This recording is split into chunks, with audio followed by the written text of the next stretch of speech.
Friends, welcome to my channel. ನಾನು ನಿಮ್ಮ ಅಶ್ವಿನಿ ಶ್ರೀನಾಥ್. ನಾನಿವತ್ತು ನಿಮಗೆ ಹುಣಸೆ ಹಣ್ಣಿನ ಗೊಜ್ಜು ಮಾಡೋದನ್ನು ತೋರಿಸ್ಕೊಡ್ತಾ ಇದ್ದೀನಿ. ಸೊ ಅದಕ್ಕೆ ಬೇಕಾಗಿರುವಂಥ ಐಟಮ್ಸ್ ಏನೇನು ಅಂತ ನೋಡೋಣ ಬನ್ನಿ. ಹುಣಸೆ ಹಣ್ಣನ್ನು ಇದು ನಮ್ಮ ತೋಟದಲ್ಲೇ ಬೆಳೆದಿರೋದು, ಈ ವರ್ಷದ ಫಲ ಹೊಸದು. ಸೊ ಈ ಒಂದು ಹುಣಸೆ ಹಣ್ಣನ್ನು ನಾನು ನೆನೆಸಿಟ್ಕೊಂಡಿದ್ದೀನಿ.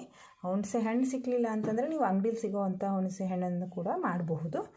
ಒಂದು ಹುಣಸೆ ಹಣ್ಣನ್ನು ನೆನೆಸಿಟ್ಕೊಂಡಿದ್ದೀನಿ. ಇದು ಮಾಡೋದಕ್ಕೆ ಏನೇನು ಐಟಮ್ ಬೇಕು ಅಂತ ನೋಡೋಣ ಬನ್ನಿ. ಅಚ್ಚ ಖಾರದ ಪುಡಿ 1 ಸ್ಪೂನು, ಧನಿಯಾ ಪುಡಿ 1 ಸ್ಪೂನು, ಸ್ವಲ್ಪ ಅರಿಶಿಣ, ಇದು ಜೀರಿಗೆ. ನಾನು ಜೀರಿಗೆನ 1 ಸ್ಪೂನ್ ತೊಗೊಂಡು ಹುರಿದು ಇಟ್ಕೊಂಡಿದ್ದೀನಿ.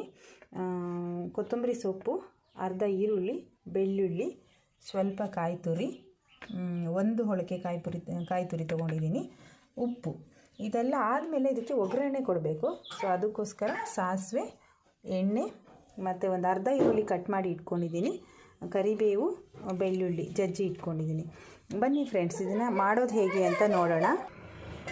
ಅದನ್ನು ತೋರಿಸೋದಕ್ಕಿಂತ ಮುಂಚೆ ಯಾರೆಲ್ಲ ನನ್ನ ಚಾನಲ್ಗೆ ಸಬ್ಸ್ಕ್ರೈಬ್ ಆಗಿಲ್ವೋ ದಯವಿಟ್ಟು ಸಬ್ಸ್ಕ್ರೈಬ್ ಮಾಡಿ. ಬನ್ನಿ ಹೇಗೆ ಮಾಡೋದು ಅಂತ ನೋಡೋಣ. ಇದು ನೆನೆಸಿಟ್ಟಿರೋ ಹುಣಸೆ ಹಣ್ಣಲ್ಲಿ ಬೀಜ ಇರುತ್ತೆ. ಸೊ ಅದನ್ನು ನಾವು ಸಪ್ರೇಟ್ ಮಾಡ್ಕೋಬೇಕು. ಮಿಕ್ಸಿಗೆ ಹಾಕಬೇಕಾದ್ರೆ ಇದು ಬೇಡ.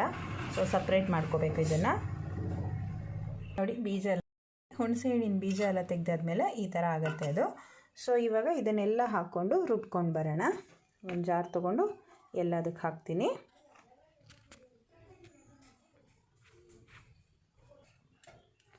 ಆಮೇಲೆ ಕಾಯಿ ತುರಿ, ಇದನ್ನ ಇವಾಗ ರುಬ್ಕೊಂಡು ಬರೋಣ. ನೋಡಿ, ರುಬ್ಕೊಂಡು ಬಂದಿದ್ದೀನಿ. ಈಗ ಗ್ಯಾಸ್ ಮೇಲೆ ಒಂದು ಪಾತ್ರೆ ಇಟ್ಕೊಂಡು ಅದಕ್ಕೆ ಸ್ವಲ್ಪ ಎಣ್ಣೆ ಹಾಕ್ಕೊಳ್ಳೋಣ.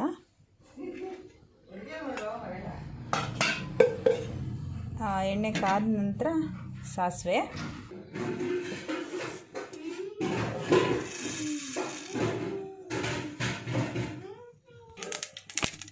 ನಂತರ ಕರಿಬೇವು, ಬೆಳ್ಳುಳ್ಳಿ, ಇದು ಚೆನ್ನಾಗಿ ಫ್ರೈ ಆದ ನಂತರ ಈರುಳ್ಳಿ ಹಾಕಬೇಕು.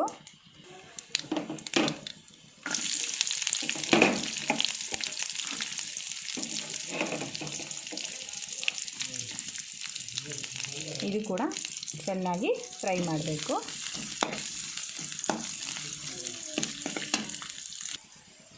ಇದು ಚೆನ್ನಾಗಿ ಫ್ರೈ ಆದ ನಂತರ ನಾವು ರುಬ್ಕೊಂಡಿರ್ತೀವಲ್ಲ ಆ ಪೇಸ್ಟ್ನ ಇದಕ್ಕೆ ಹಾಕಬೇಕು.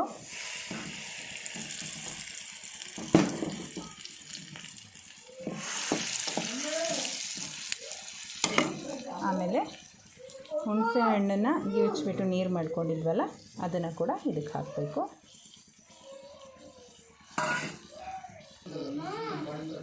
ಆಮೇಲೆ ಉಪ್ಪು, ಇದಕ್ಕೆ ಎಷ್ಟು ಬೇಕು ಅಂತ ನಿಮಗೆ ಗೊತ್ತಿರುತ್ತಲ್ಲ ಅಷ್ಟು ಉಪ್ಪು ಹಾಕಿಬಿಟ್ಟು ಚೆನ್ನಾಗಿ ಮಿಕ್ಸ್ ಮಾಡಿ ಇದು ಒಂದು ಕುದಿ ಬರಬೇಕು. ಒಂದು ಕುದಿ ಬರ್ಸ್ಕೊಳ್ಳೋಣ. ನೋಡಿ, ಚೆನ್ನಾಗಿ ಕುದೀತಾ ಇದೆ ಇದು. ಸೊ ಇದು ರೆಡಿಯಾಗಿದೆ ಇವಾಗ. ಈಗ ಬೇಕಾದರೆ ನೀವು ಇದನ್ನು ಟೇಸ್ಟ್ ಮಾಡಿ ಉಪ್ಪು ಮತ್ತು ಖಾರ ಸರಿ ಇದೆಯಾ ಅಂತ ನೋಡ್ಕೋಬೋದು. ಎಲ್ಲಾದರೂ ಕಡಿಮೆ ಇದೆ ಅಂತ ಅನಿಸಿದ್ರೆ ನೀವು ಆ್ಯಡ್ ಮಾಡ್ಕೋಬೋದು. ಸೊ ನಂದೆಲ್ಲ ಕರೆಕ್ಟಾಗಿದೆ. ಸೊ ಇವಾಗ ಇದಕ್ಕೆ ಸ್ವಲ್ಪ ಮೇಲ್ಗಡೆ ಕೊತ್ತಂಬರಿ ಸೊಪ್ಪು ಉದುರಿಸೋಣ. ನೋಡಿದ್ರಲ್ಲ ಫ್ರೆಂಡ್ಸ್, ರುಚಿಯಾಗಿರುವಂಥ ಹುಣಸೆ ಹಣ್ಣಿನ ಗೊಜ್ಜು ರೆಡಿಯಾಗಿದೆ. ಇದು ಬಿಸಿ ಬಿಸಿ ಅನ್ನದ ಜೊತೆ ತಿನ್ನೋದಕ್ಕೆ ತುಂಬ ಚೆನ್ನಾಗಿರುತ್ತೆ. ಮನೆಯಲ್ಲಿ ಟ್ರೈ ಮಾಡಿ ನೋಡಿ ಹೇಗಿತ್ತು ಟೇಸ್ಟ್ ಅಂತ ಕಮೆಂಟ್ ಮಾಡಿ. ಈ ವಿಡಿಯೋ ಇಷ್ಟ ಆಗಿದರೆ ಲೈಕ್ ಮಾಡಿ, ಶೇರ್ ಮಾಡಿ. Thank you so much.